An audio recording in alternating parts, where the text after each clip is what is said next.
To start our podcast episodes, first guest I have here is Omar. Omar has a very interesting story. He was from San Antonio. He came here to Northern Virginia here to pursue his professional career, and he's currently staying with us. He's coaching with us. You know, I've tried to represent him as a coach, agent, however you want to name it. So, but I don't want to talk a lot about Omar's story. He's going to be talking about himself. So, Omar, welcome. Thank you for having me, Coach. It's great. Absolutely. So, Omar, I'm going to really dig into it. The first thing is, can you talk a little bit about yourself, just for like a quick intro? Then after that, I'm going to move into the questions. This is how we're going to run it. I'm going to ask you some questions, and in between, you can cut me off. You can ask me some questions, and then we're going to talk about some memories that we had, because right here in America, we try to, do the European style of training, the journey, and everything. So when we pass over the players over to Europe, and really try to, move in. Obviously, we're going to have some other guests that currently play in Europe, former pros, agent scouts, and we're going to really have fun and really make sure everybody that's watching also enjoys it. So I'm listening to you.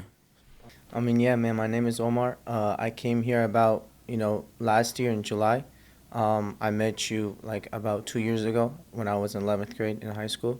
And then from there on, it's just I committed to a pathway. I came here, and now, I haven't looked back ever since. It's just creating a lot of memories with you, achieving great stuff, and just hoping for the best for my future. Yeah, so you actually talking about that, I actually have a great question. Like, it's not easy what you're doing currently, and also what you did, because I'm going to be honest with you. You actually got out of your comfort zone. You were in San Antonio, right? And you always talk about how, like, it was so much different than obviously in Texas compared to Northern Virginia, anywhere from the weather to the fields to the conditions to the environment. What really changed when you actually got out of your comfort zone and actually came to like a European environment in America? Like, to keep it short, basically, like, San Antonio, everyone knows it's like we're all family. It's not, too big of a place. We're all family. There's like a nice little community where we all know each other. We all hang out, friends, family, everything.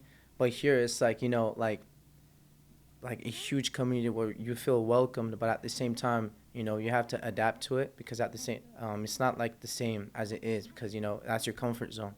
So it was, hard time adapting, but now, we're all like family, and I'm really happy to be. There you go. So my question to you is, because you actually struggle with this a lot, which you actually overachieved currently. So when you first came here, I believe in the first about 6 months, I think you played it for about 15 to 30 minutes the whole 6 months. Yeah. And then after that, you had like that mental shift, that mental click. And this could be anywhere from your work ethic to anywhere from, your mental stage, where it develops so much.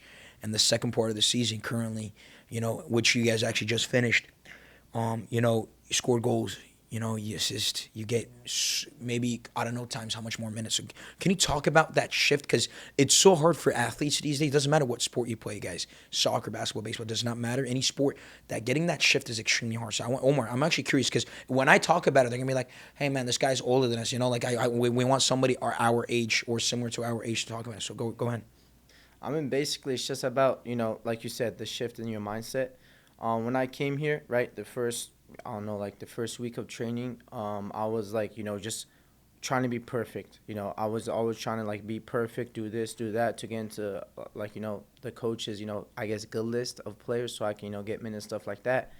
And our first game actually came, and I remember I wasn't rostered, and I was like kind of sad about it, because I was like, I was performing in training, why am I not rostered, stuff like that. But then this happened for a couple of weeks, not getting a roster, not getting minutes, stuff like that, even though I was performing in training. And then I noticed, I'm like, okay, is the problems either my mindset or my performance? And I was like, okay, it's not my performance, that's my mindset. And I thought about it. I said, it's not about wanting the moment, it's about doing what you're supposed to do in that. Hey, editor, quote that right there. Yeah, keep going. So basically, what I did was I said, okay, I know I'm, like, really comfortable, right? I know I can perform when that moment comes, so I just waited for it. And as you can see, when it came, I scored my goal on my debut, and I just kept going from there. And that just really showed that, like, when you change your mindset, a lot of it was also a pleasure for me, because I was actually there, and when you scored, this guy gave no reaction. I'm like, man, you scored a beautiful goal. Plus, it was with your non-dominant foot. So, the next thing I want to talk about is, so we talked about the the mental shift you had about getting out of your comfort zone. So we talked about a few things. The next thing I want to talk about is what makes you keep going, and you're currently adding up to getting out of your comfort zone because you said you came here, now your family here too, so now you're getting a bit to your comfort zone. But now your dreams are where you're trying to go to Portugal over the summer, sign your continue your journey of becoming a pro, right, and signing professional contracts. So what made you decide to, hey, I want to get out of another comfort zone, and actually, hey, like I want to. Was it like the right opportunity that you thought that you currently are having, or was it just like, hey, like, or like, what do you think about this? I mean, like the comfort zone thing works like this, in my opinion. Once you get comfortable in a place, this means that you stop growing in that place. So that's why, like, I always like to, just try out new stuff. Just put myself in an environment where I'm gonna struggle at first to grow, and then when I get comfortable, when I achieve what I need to achieve, boom, on to the next one. We're gonna keep going like that.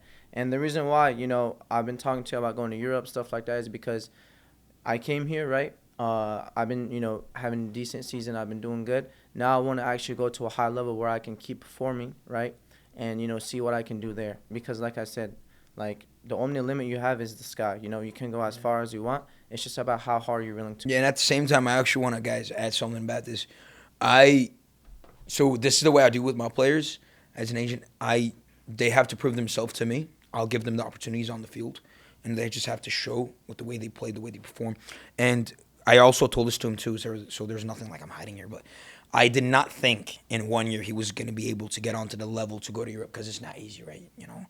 But he did prove me wrong, which I love to get proven wrong because I always expect high because I want you to perform, and I want always expect high for myself end of the day because my thing is, this is quote unquote, it's a saying of mine. It's I want to be a dream for your dream, and when I have that vision, especially for people like Omar right here, like the our young generation, it's like it also motivates me to keep pushing. Doesn't matter what time it is. Okay, so now let's have a little bit of fun. Okay, I'm gonna go back to the American system of travel soccer, etc., which we all did. But before that, is there one memory you want to share together when he came here? Because I have a beautiful memory. After you go, I'm gonna share a memory with me. Actually, screw that. I want to share a memory first. Okay. So this guy came. No. I want to share first because I might forget. Right? Yeah. We're just shooting this one time thing. So guys, so this guy came. I still remember I was flying to Europe that morning. He was like, "Hey, coach, can we train one-on-one?" And we never trade a one-on-one with him, man, because I don't coach a lot. Because I have a lot of coaches that coach in our academies here in the East Coast. So he was like, "Coach, can you coach me in a personal session, rather than a group session, which we're regularly doing?" I was like, "Okay." I sent him out, just boom, come here at like I think it was 6, 7 a.m. I don't remember exactly, or 8 a.m. I don't remember. Come. I was like, "Look, I'm gonna train you, but you're not gonna give up." So I start training here. We'll talk about this after the podcast. If he allows me, I'll put the video in. This guy, we trained. End of the training, I just see him on the concrete, just laying, like he's talking to the angels, talking to the sky. He's gassed out. He's puking. Like it was a crazy experience. So, but that actually showed me that, hey, look, you're coming here. You're actually learning something new. You're actually getting better. You wanna talk about that first experience that you had with me? I hate to talk about it, but what happened was, I go to the training, right? I'm expecting, a quality training, right? Having fun, stuff like that. I go in, boom, laps. I'm like, okay, warm up, stuff like that. And then boom, another drill that involves running. And then it just kept going on from there, like running, push-ups, sit-ups, everything. And the funny thing is, I looked, right? He doesn't have cones, no, like zero, nothing. All he has is one ball. And I'm like, okay, this is gonna be fun. So, and at the end of the training, like, I've never felt this tired, like, in any type of training, like zero. This has never happened. I was, like he said, I was just on the concrete, just sitting down. I was like, "Yo, coach, I need water. Give me water." And then what he did was he actually took me to his house. He gave me water. He let me take a cold shower, and then he let me eat. Yeah. Oh yeah, we did do that. We did do that. And then he just dropped me off home. Okay, no, Sal. Moving on. That was actually a great experience. What is one thing that you want to share to our audience here, to our everybody's watching, that makes, I don't want to say me because it's not just me doing all these things, us different than you can say when you came, like an experience that you have with me, basically? I mean, to be honest, this path isn't for everyone. I just want to put that out there. Like, if you want to be in this path, you have to be ready. You have to be prepared for the challenges that are going to come with it. Now, working with you is, of course, it's lovely, but at the same time, there's hard stuff that come with it. And that hard stuff is discipline. You have to be disciplined. And like you once told me, it's not about having a rhythm in life. It's about being consistent, because that's what's going to get you to where you want to be. So, just having that consistency in your life, having that discipline, is gonna, of course, make it a lot easier to work with a lot of people because they're gonna see that you're a disciplined person. And I think that's like the main thing, just being disciplined. Just always doing what you're told to do because there's something that you might not know that the person in front of you might know. So you should always be, willing to listen to others. And yeah, that's basically. Always talk about, there's a saying like, you can always learn from a 5-year-old and a 75-year-old, Yeah, of course.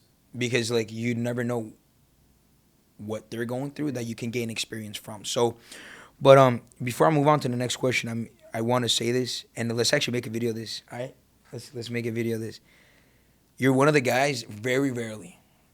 So, like you said, I accept this. I'm a pain in the butt guy, right? Because I provide high, I expect high, right?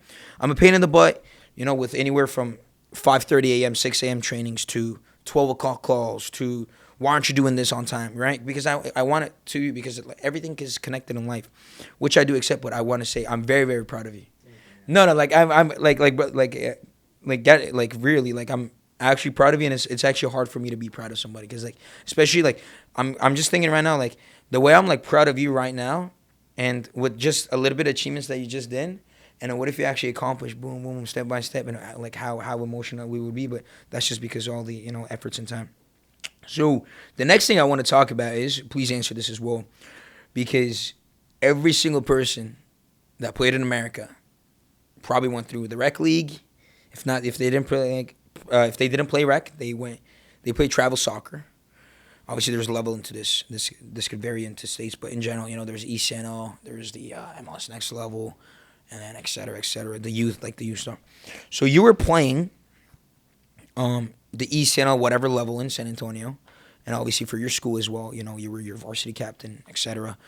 But when you came here, you realized that there was something that people don't even know, right? The semi-professional level that you can actually step into as somebody that's like, all your friends are in trying to play varsity soccer, but you're like, oh my God, I'm playing against 25, 28-year-olds that played in the MLS, played in the USL Championship. So can you just talk about that, like the academy system, and also like how we can like, or is there any like missayings about it, or what is your thoughts about it? I mean, from my honest opinion, like you said, I played ECNL. I was actually, I was offered to play ECNL, but one of the reasons why I couldn't was because it was just too much for me and my family. Because at the end of the day, a lot of these, clubs are asking, a lot, and this includes money, this includes traveling time, everything, right? And as you know, ECNL, they travel a lot, state to state, stuff like that. And I couldn't really play ECNL because I had school, my family wasn't able to travel that much, and stuff like that. But when I was playing ECNL RL, honestly, like, I'm gonna just tell you what we basically did. We had trainings, 2 to 3 times a week. We had games on the weekend, maybe tournaments. If we had tournaments, we had like maybe 3 games in 2 days, stuff like that. But usually it was just one game a weekend. Um, and how that was, so we would go to training, right? We start, just jogging, stuff like that, and then we do a small little rondo, and then get into small sided games, and maybe just scrimmage at the end. Now, don't get me wrong, this did teach me a lot. Like, this is those Eastern or high school soccer was what like got me here. But at the end of the day, when I came here, I noticed like there's levels. Like, let's say Eastern RL is here, high school is here, the place I'm playing at is here, and that difference is crazy. Like, you notice it instantly, because when I came here, I noticed it's not only about being good with your feet or shooting good. You have to be physical. You have to know where to be, because in this game, like, I'm gonna be honest, you mess up once, they're yelling at you. Like, they do not care. In Eastern RL, like, the coach is like, oh no, don't worry, you're good. Your teammates are supportive. If you're not, like, in UPSL soccer, semi-professional, like, they're gonna yell at you. They're gonna, they're gonna be mad. They're gonna tell you to get off, stuff like that. It's just about being strong mentally, which I think the youth system in America don't really like give it to you. Like, I feel like they have to prepare you mentally as much as they do, physically. Because I think mental part is the biggest part of the game, especially in soccer, for someone my age and for the younger generation. And Yeah, you actually talking about that is great, because I want to add something to that, guys. Um, by the way, I'm a very proud American. Like I was raised here. I owe everything to America, right? The American dream. So, but what makes Europe, and also The state's different. I just want you guys to know how we're trying to, like, we're not developed yet as a soccer nation, or as a football nation, however you want to say. I'm also gonna ask him a question about that too. But just do this: Google any Portuguese, any Spanish, doesn't matter, club, any. Let's say, for example, for the first division, click on their transfer market roster or any roster, doesn't matter. See how many that are from that nation. Now come to the MLS. You can go to any club. Click on, let's say, Atlanta United. Click on their roster and see how many are from their nation, which is in America. So this shows that our youth system is not developed enough, where in Europe it's like 82, 85% is from that nation, especially in the lower leagues for sure. Higher leagues, this maybe it's about 70 to 80%. But in America, obviously, like, unfortunately, it's only about, if you look at a roster, it's about 20, 25%, which shows that our youth system is not developed enough, where we have to get players from overseas and everything like that. And yeah, hey, the next question I have for you is, or like the next thing I want to talk about is, what is, for example, right? We talked about a lot of things where you got out of your comfort zone and everything, but what is something that was that one struggle that you had was the most hard to overcome, or you're currently getting better at? Because obviously, maybe you overcame something, but obviously you're trying to get better at as well. I mean, this goes a long way because everyone has a lot of struggles in life. But if you want to talk about that one thing that really changed my mindset, is that this happens to everyone. In high school, just knowing what you want to do with your life. And for me, this was really hard because in high school, I wanted to be a pro soccer player, but everyone knows this, maybe 0.1% chance you can do that. And at the same time, all my teachers, everyone was telling me, you should choose this pathway, this pathway, this pathway. There's a lot of voices, right, saying a lot of stuff. And what made me struggle a lot was getting, like, all those voices, I was just stuck under it. I didn't know what to do. I didn't know if I should believe in myself and go all the way, or I should just take the safe path, and just go, college and then go to work, 9 to 5, stuff like that. I love education is really important. I'm gonna just say this first of all. You need education to go far in life, but at the same time, I feel like you have to have self-belief. And when I struggled with that, not being able to believe in myself to go the soccer path, I told myself, "Yo, wake up! Like, come on, you have to, like, if you want to do something, go all the way." Which is why at the same time, I came here, right? Left my family, my friends, everyone. And when I came here, I was like, okay, you're gonna get your college done, you're gonna get your degree, and then you're gonna play. Yeah, stuff. I mean, yeah, no, I 100% agree with. Plus, we're keeping your family happy with, you're currently an active university student, so which I'm requiring to graduate. So this is actually some fun. You ready? So you're a striker, right? You're playing number 9. You prefer, at least, obviously you can play in the wing and a 10 too, but you prefer 9. So as a striker, what is one striker that you currently are watching and reading their game to get better in your own game for the mental side? And what is one striker that they could be retired, that you watched and you're like, wow, like, I'm trying to, like, adapt my game accordingly, where, like, I'm trying to watch that and learn from him and, adapt to how he's doing things? When I was growing up, the main person I hope, like, everyone watched was Ronaldo. Ronaldo, like, he was. Which one, the Brazilian or the CR7? Come on. It's just I grew up watching him, and then I watched Zlatan a lot. I love Ibrahimovic, like, the way he plays stuff like that. And right now, I actually, last year and stuff like that, I was watching Vlahovic, the striker in Juventus. Like, the way he plays, he's a pure number 9, right? But at the same time, if you need him to make a pass or make a play, he's also able to do that. Yeah, exactly. So, which I love that, because in striker, yes, you're supposed to score a lot of goals, but at the same time, you have to be like that outlet up top for your team, which I think he does really well. So yeah, that's a guy that I've been watching. But my dream is for you to be like a Didier Drogba. Because Drogba was like, he's physical, he grabs the ball, plays, big shoulders, plays the ball, physical timing, boom, and a header, and like he can score with his, with his heel even, So, but yeah, so, obviously we're coming to end of our episode. Obviously we're gonna be doing a lot of cuts in this video and, like, doing like a bit shorts and reels and everything like that too. But just to make it natural, my question, because I'm reading through questions right now. Oh, I am actually curious. We talked about this. Why don't you celebrate after you scored a goal? And don't say you were losing because you would at least walked up to me and say thank you. No, so the reason is because I'm gonna be honest. When I scored, like, it's just no, yeah. Because the way it happened was, it's like the last 5 minutes, I get subbed in, right? And you were on the sideline. A couple other people were on the sideline.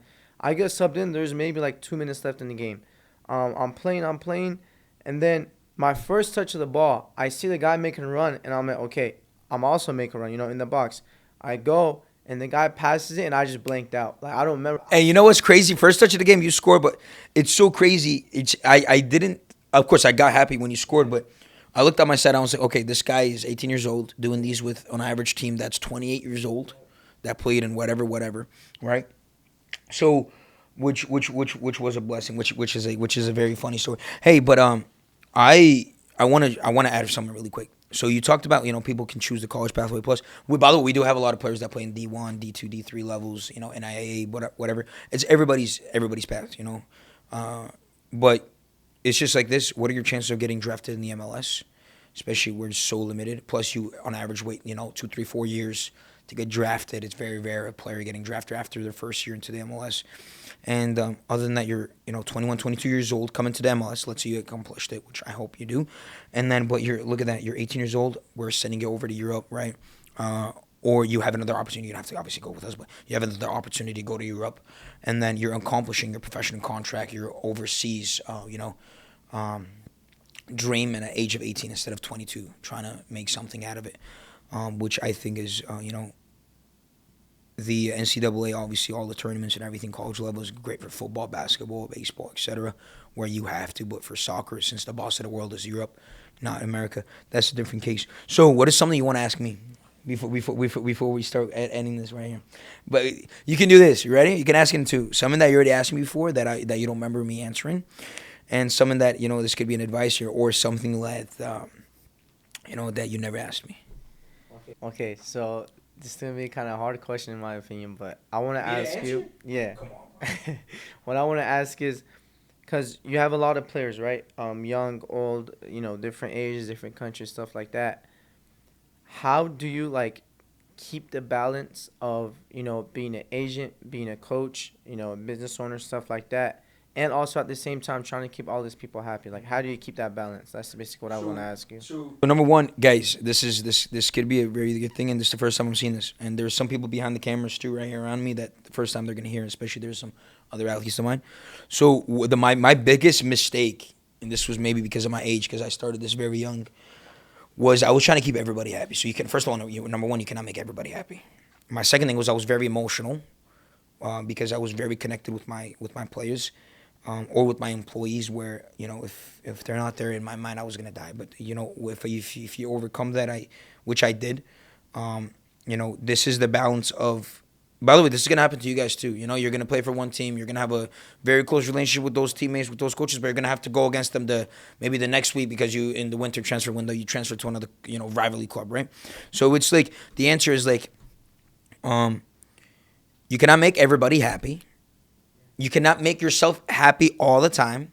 But the most important thing is you have to learn how to be grateful, and turning, when you learn that, when you're extremely grateful, turning that into balance in your life. Obviously, this could be, checking up on somebody, because I'm doing it naturally, by the way. Like I call you at, like, let's say it's 10:30 p.m. I'll be in like South Korea, and it'll be like 10:30 a.m. here, but it'll be like 10:30 p.m. over there, 12 hours in front. I'll be like, hey, Omar, how you been, man? And people like you guys might think it's different, but it's just for me, like, if I have a responsibility, I have to back it up. Plus, it's not just me overseas, right? Obviously, I fly a lot. By the way, I think everybody's that watching this, you're probably watching the guy that flies the most. I fly on average every 2.5 days, an average. Especially the past 3-4 months, because we have everything going on in Georgia, obviously in Virginia, overseas. But it's just like, how can you, plus end of the day, hiring the right people as well, and overseas, trusting people. And end of the day, you have to like relax yourself. And even if you do a mistake, never forget that you're only on the intro of the book. You still have a lot of chapters to write, right? If I cannot keep Omar happy, which I'm doing the right things to, keep you happy, make sure you're doing, maybe this path is not for you. Like you said, it's a very difficult path. And this path is not for, okay, can you blur this? Okay, so like for assholes, because like, excuse my language, but that's why I say blurry, because there's gonna be young people who want you. Because I had a lot of people that quit on you. Guys, I'm saying this. I'm gonna be like super strict on you on this because I personally think I can manage this very well. There's 168 hours in a week, and if you tell me that you cannot train 1 to 2 hours a day out of your 168 hours, go to your screen time, and I'm saying this while yelling, take a peek at your screen time and see how much worthless time you have on social media, on Safari, on Google, on YouTube, whatever. So, don't lie to yourself. Look at your screen time and try to pull it down as much as you want. As much as you can. This is very important. And there's 168 hours, and it's so crazy because people say life is short. Life is short because you're not taking advantage of the time you have. Let's say you sleep 8 hours a day. Let's say you go to school 8 hours a day. You go to the bus, get out of the bus. Let's say let's add another 30 minutes, 1 hour. That's 9 plus 8 hours of sleep that you currently have because you're an athlete. You're trying to get better, right? You got to keep it with you. That's 17 hours, right? 17 hours. Let's say you do homework, and I know you guys don't. 2 hours a day, starting for your AP exams, right? We said 17 hours plus another 2. That's 19 hours. Let's say you eat, take a shit, blur that too, for another hour a day, which you don't whatever. That's 20 hours. Let's say you're religious. This is very important too. You're keeping your spiritual life, whatever religion you are, right? With all the respect. An hour of praying a day, okay? We said 19, that's 20. Let's say you're on the phone hanging out with your friends that's 21, okay? You have 3 hours a day. And by the way, I exaggerated these numbers on an extreme level. You have 3 to 4 hours a day where if you actually say you actually have a dream. So by the way, I'm talking to myself. I'm talking to you as well. For me, it's a bit more flexible. I try to work about 15 to 16 hours a day, but that's super extreme. But you have 3 to 4 hours a day where you can actually focus on yourself. And you're going to be like, hey, if I train 4 hours a day, my body's not going to handle it. I'm not saying training on the field with whatever sport you're doing. It's about training about an hour and a half with your team, coming early, going early, stretching a little bit, massaging yourself with a massage gun. It's like $15. Afterwards, going to your house, getting into a cold shower, putting your legs against the wall for the blood flow. These are all stuff that are going to actually keep you on the step. Before you go to bed, doing 25 to 50 push-ups. Every single thing is going to put you a step ahead. And especially if you believe in God, you're literally showing God, or, it doesn't matter if you have to believe in God. If you believe in someone, or if you end of the day, if you believe in yourself, you have to show yourself, you have to show God, hey, look, I want this. You gave me the body, you gave me the motivation, you gave me the discipline, you gave me the consistency, you gave me the whatever. I want to use this, put that fuel inside of me. I'm serious. And look at Omar, he's so focused listening. He's saying, no, I'm serious. I'm not saying this just to motivate you guys. You just take this as well, because, agent, coach, whatever you want to call me, I'm not going to be there. Yilmaz is not going to be there with you when you're playing in Real Madrid, when you're playing in Liverpool, when you're playing in Arsenal, when you're playing Benfica in Portugal. I'm not going to be there with you all the time, checking up on you. Hey, did you wake up at 6 a.m.? No. So you have to have a balance. You have to have a strategy for yourself and actually, have habits. And if you speak to a lot of professional players, they have a lot of habits too. So this is also very important. Having habits for yourself where you can actually, and by the way, there's something that I want to say. I told this to you guys before. I want to say it to the camera. Maybe in the other episodes I forget. Guys, you're going to have people that are hating on you. So Omar, listen. Look at me dead in the eyes. Adil, you two in the back. You're going to have people hating on you. Doesn't matter what you're doing in life. They're going to comment, DM on an extreme level. They're going to tell you in person, is it going to be you? Is it going to be that? Because they know that they can't trust themselves as much. 99.9% of athletes that can't go pro, you know why? In my opinion, most of them, put the injuries on the side, is because they go like this. 99.9% couldn't already go pro. How am I supposed to go pro? And for the ones that actually believe in themselves, and this could be for young entrepreneurs, I'm going to go and be a millionaire, billionaire. I want this watch, I want that car, whatever. Is because people look at each other, and all those successful people, they got lucky. And I have one of my business mentors. I'm not going to say what he does for work. He's a phenomenal guy. I'm going to say he does mining, okay? He told me they tried 270 times I don't know the exact terms of mining, but, what's it called? They have to spend millions of dollars on, whatever. And then that 271st time, they hit that one spot, and they just kept moving from there. And they paid for everything off. So you might train You might do everything you can, but there's going to be that one time, that one trial, that one opportunity, that one coach is looking at you. Plus, at the end of the day, you have somebody like me that's giving you the opportunities. The only thing you got to do is just perform. Take care of yourself. People like me. By the way, I'm not the best at this, right? But you know what we do as a group, we're pretty good, you know.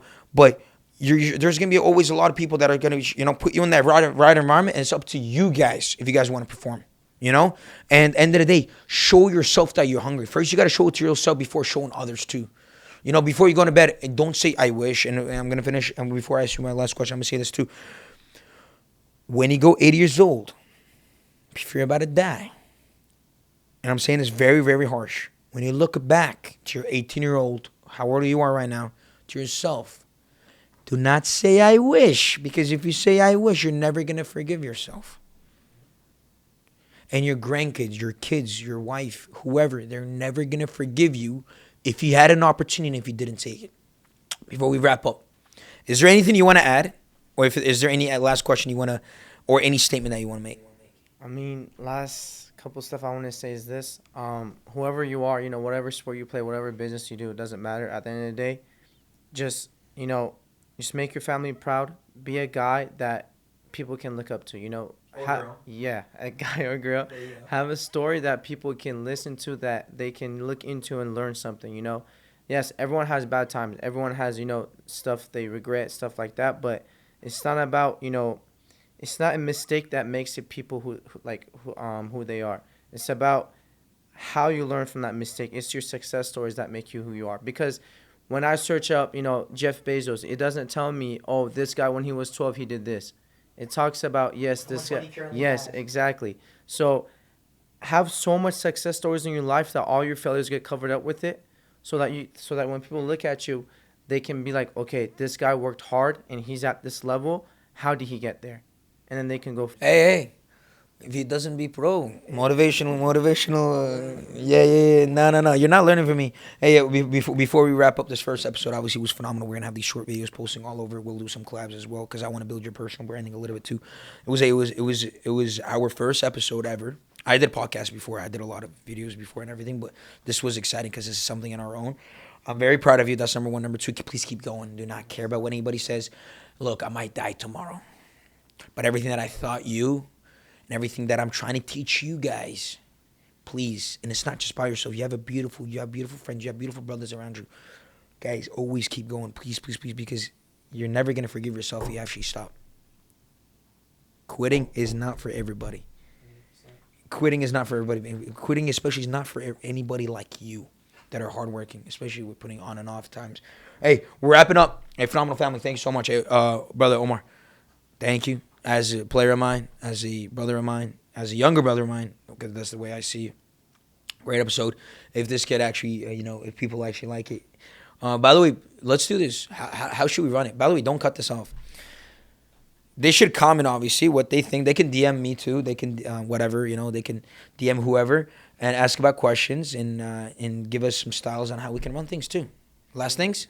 Yeah, we can do an episode where, we answer the fans' questions and we can go off of those, just have It's not fans, it's family, first of all. Because who are we to be, we're not nobody for anybody to be our fans, but we're just people that are trying to, give back to whoever. By the way, we're not selling anything, just so you guys know. I mean, thank God I'm the richest for my age that you can meet this year. So, I mean, I'm saying this very egoistically, which you can understand in that way. I'm not saying in that way, but you guys understand. But so thank God we're not trying to sell anything. We're just trying to help the younger generation. And if there's somebody with a right opportunity that we can offer, obviously, you never know what could happen.